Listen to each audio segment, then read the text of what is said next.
Show off रखते हैं अपने आप में, लोगों के लिए हसद रखते हैं, ये बहुत बड़ा रीज़न होता है खुशी, अपने आप से खुशी छीनने का।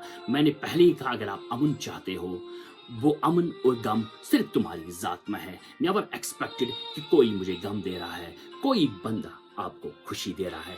ये सब जितना आप अपने आप को पढ़ोगे, जितना अपने आप को रिफाइनमेंट करोगे, क्योंकि इंसान खुद अपने आप को गम भी देता है और खुद अपने आप को खुशी भी देता है। मुझे लगता है जो ज़िंदगी में ज़्यादा एक्सपेक्टेशंस रखता है दूसरों से, वो दुनिया का सबसे सबसे नाखुश बंदा होता है। क्योंकि मुझे लगता है, एज पर माई फिलॉसफी, कि सबसे वजह जो सोसाइटी में है कि कोई खुश नहीं है, सब डिप्रेशन में चले जाते हैं, एग्जाइटी की वजह सिर्फ एक्सपेक्टेशंस है।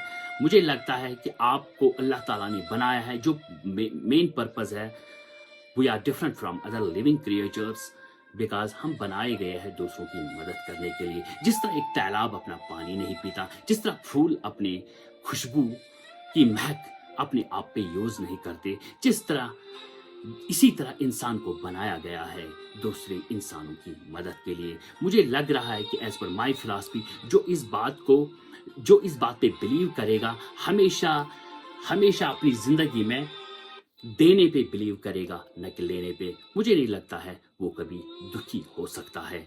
क्योंकि जब हम किसी की हेल्प करते हैं, किसी को देते हैं, हम फिर एक्सपेक्टेशंस लगाते हैं उस बंदे पे कि हमें वापस रिटर्न देगा। यही वजह है हमें जिंदगी में नाखुश रहने का। और जो इस फिलॉसफी पे चलेगा कि हमेशा देने की कोशिश करेगा, जिसको दे, चाहे वो अपना हो, चाहे गैर हो, चाहे मिस्कीन हो, चाहे यतीम हो, चाहे कोई गरीब हो, चाहे अमीर हो, दुनिया का कोई भी बंदा जिससे आप हेल्प करोगे, या वो एक्सपेक्टेड कि ये हमें कभी वापस देगा। क्योंकि अगर आप ये एक्सपेक्टेशन रखोगे कि इससे मुझे कुछ रिटर्न मिलेगा, तो ये सबसे बड़ा वजह है दुखी बनने का, डिप्रेशन का, एग्जाइटी का। अगर किसी के आगे, अगर हमेशा आगे रहना चाहते हो, तो खुद को पढ़ना ज़रूरी है। हम बिलीव करते हैं ज़्यादा दूसरों की किताबें पढ़ने का, बहुत ज़रूरी भी है कि हमें दूसरों की किताबें पढ़नी है, बड़े बड़े फिलासफर्स की किताबें पढ़नी है, बड़े बड़े लीडरों की किताबें पढ़नी है, जिससे हमें इंस्पायरेशन मिलती है। लेकिन बेटा, सबसे इम्पॉर्टेंट जो किताब पढ़नी है, वो हमें अपनी ज़िंदगी की किताब पढ़नी है। जिसने अपनी